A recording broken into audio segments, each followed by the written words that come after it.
नमस्कार, मैं हूं कुमार गजेंद्र। जनपद ऑन द स्पॉट में आपका स्वागत है। हमारे एक दूसरे social media platform podcast with Kumar Gajendra में भी आपका स्वागत है, जहां आप हमें सुन सकते हैं। उत्तर प्रदेश के अंदर जिस तरीके से भारतीय जनता पार्टी हारी है, उससे बहुत बड़ा झटका प्रधानमंत्री नरेंद्र मोदी तक को लगा था। इस झटके के लिए आखिर कौन जिम्मेदार था? कौन ऐसा घर का भेदी था जो लंका ढाने की कोशिश कर रहा था, जिनके प्रयासों से इतना बड़ा झटका पार्टी को लगा? ये भारतीय जनता पार्टी है और यहां पर हर बात के लिए बाकायदा पूरी रिसर्च की जाती है। जो भारतीय जनता पार्टी है, संघ के जो चिंतक होते हैं, जो इस बात पर विचारक जो विचार करते हैं, उन सबको बाकायदा इसमें लगाया जाता है।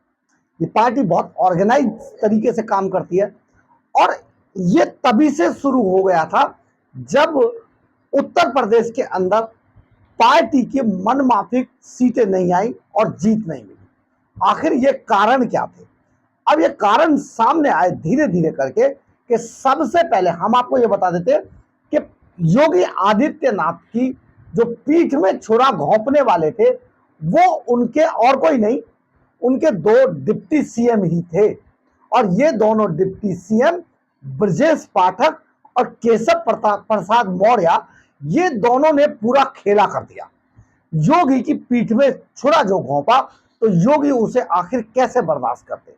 जब जो हमारे सूत्र बताते हैं कि योगी आदित्यनाथ को दिल्ली बुलाया गया, योगी आदित्यनाथ से कहा गया कि वो अपनी बात रखें कि आखिर इतना बड़ा नुकसान पार्टी को हुआ तो हुआ कैसे। इसके बाद योगी आदित्यनाथ ने जो बातें बताई, जिस तरीके से पूरी सरकार के दौरान केशव प्रसाद मौर्य और ब्रजेश पाठक पार्टी के खिलाफ काम कर रहे थे और दूसरे नेताओं से संपर्क में थे, और यही कारण था कि बार बार वो सिर्फ अपने होने का दिखावा करते रहे, लेकिन चुनावी जो कसमकस थी, जो मशक्कत थी, उसमें कहीं पर भी ये दोनों नेता दिखाई नहीं दिए। यानी कि इन्होंने पूरी विसात बिछा दी, एक लाक्षागृह बना दिया योगी आदित्यनाथ के लिए उत्तर प्रदेश के अंदर, और पार्टी की समझिए दुर्गति होते होते रह गई। ये तो बहुत बड़ा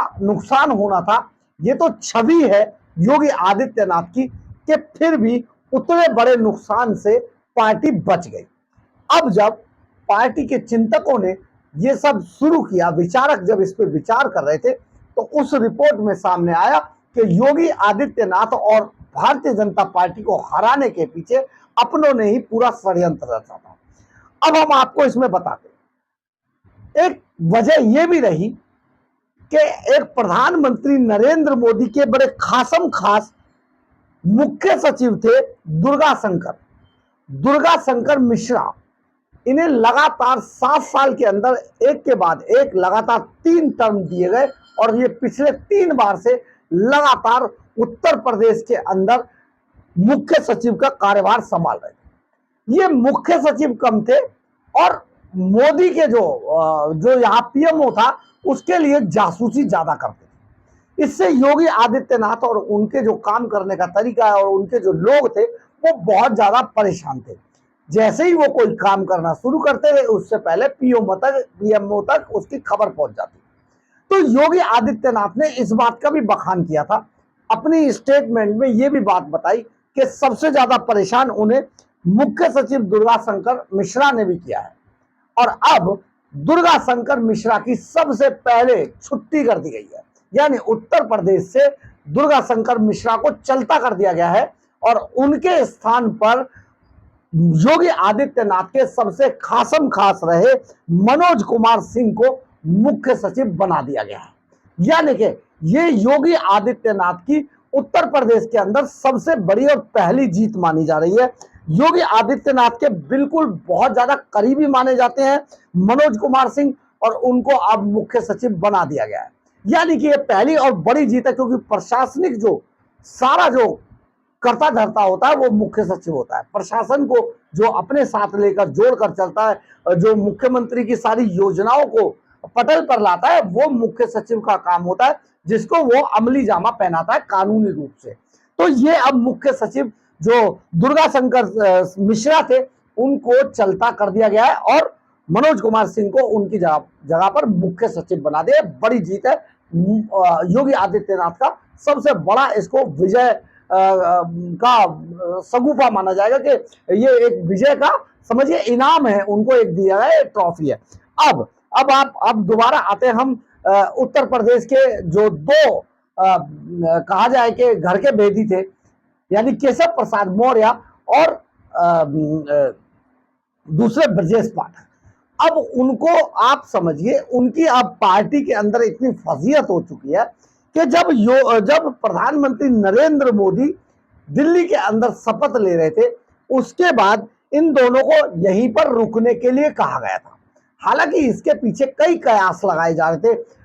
खबरें ये भी उड़ी कि केशव प्रसाद मौर्य जो है अगले अध्यक्ष हो सकते हैं भारतीय जनता पार्टी के, और जो जेपी नड्डा है वो जब कैबिनेट में चले गए तो उनकी जगह जिसको बनाया जाएगा वो दुर्गेश पाठक हो सकते हैं, केशव प्रसाद मौर्य हो सकते हैं, या ब्रजेश पाठक का इसमें कहीं ना कहीं इनको भी एडजस्ट किया जा सकता है। लेकिन ये सब ऐसा नहीं था।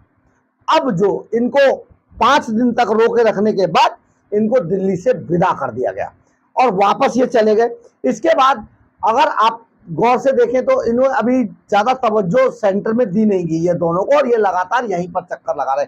हालांकि ये चक्कर योगी आदित्यनाथ के समय से भी उत्तर प्रदेश में कम रहे हैं और दिल्ली के चक्कर ज्यादा लगाते रहे। यहाँ पर ये जासूसी भी कर रहे थे, ऐसे सूत्र बताते हैं कि योगी आदित्यनाथ की पूरी जासूसी यही दोनों भी करते थे। तो क्योंकि इनकी अपनी उत्तर प्रदेश के अंदर कुछ इच्छाएं थी जिन्हें ये पूर्ण करना चाह रहे थे, सिरे उतारना चाह रहे थे, लेकिन ऐसा हुआ नहीं, क्योंकि योगी आदित्यनाथ ने जिस तरीके से वहां पर प्रशासन संभाला, जिस तरीके से पूरे उत्तर प्रदेश को एक नया लुक दिया, जिस तरीके से उत्तर प्रदेश के अंदर भय का राज खत्म किया, जिस तरीके के अंदर उत्तर प्रदेश के अंदर माफिया राज को तहस नहस कर दिया, मिट्टी में मिला दिया माफिया को, अतीक जैसे लोग खत्म कर दिए गए, मुख्तार अंसारी जैसे लोग थर थर कांपने लगे, दूसरे जितने भी छोटे मोटे बदमाश थे वो भी या तो जेल चले गए या फिर एनकाउंटर में 1-2 गोली भी खा गए।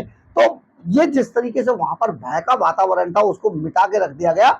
योगी आदित्यनाथ की अपनी एक छवि देश के अंदर बनी।